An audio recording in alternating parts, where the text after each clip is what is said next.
Hi guys, good morning. It is a humid one today. But today we are doing some plant triage in the garden because I've got a few little issues that I observed yesterday. So I'll show you those and what I'm going to try to do to fix the issues.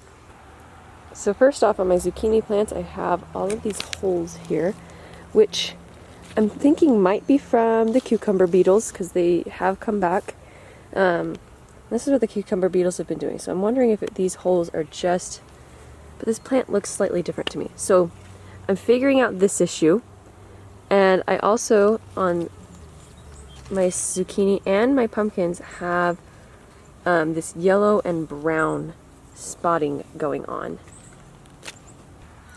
So to a beginner gardener, such as myself, I am still very much in the beginning stages and learning.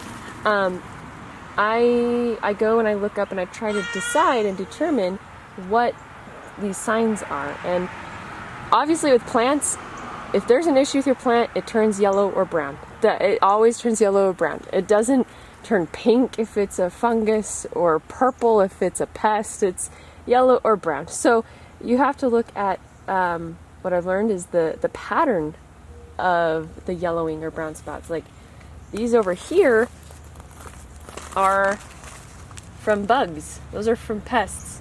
This, I'm still not sure. And so what I'm doing is process of elimination. So last night I sprayed neem oil because I did notice cucumber beetles. And neem oil does help with fungus as well and disease.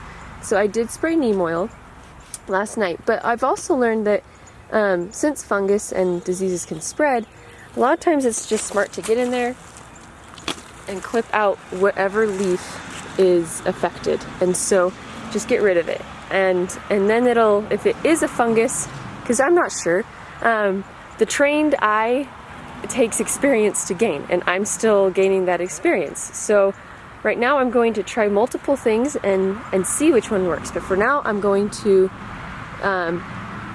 get rid of this. If I end up seeing it on other plants, then I'll know there's another issue and that maybe it is some sort of pest, but if not, then it may have been just a fungus or a disease and I've stopped it from spreading. Also, I just saw my very first squash vine borer moth. So they're here now. I was so excited because I hadn't had to deal with them yet, but I just saw it.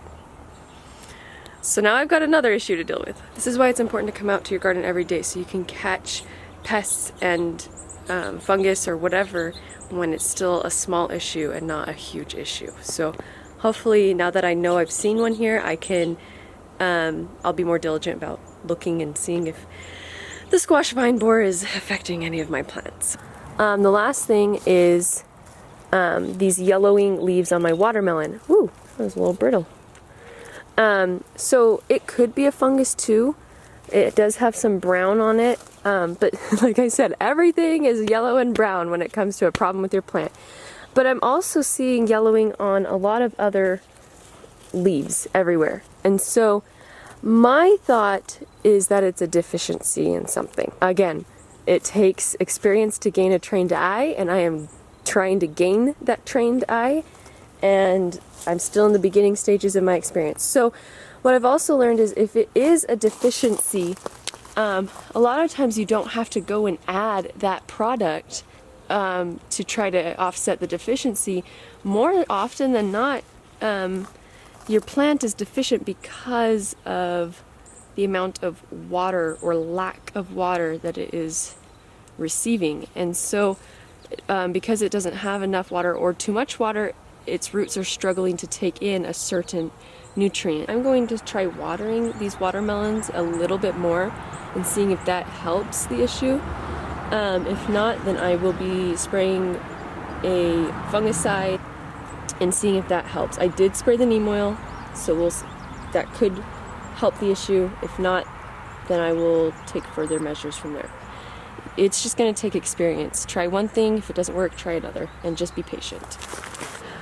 I also want to add that if you are trying to find the issue with your plant, you can also go to your local Cooperative Extension office, and they often have people there that can help you. And so that's usually often through a county or a university. So just Google your local extension office, and oftentimes you can email them pictures or go in and ask them, and they can help you out as well. That's all for today. Thank you so much for watching. I'm gonna go get some breakfast.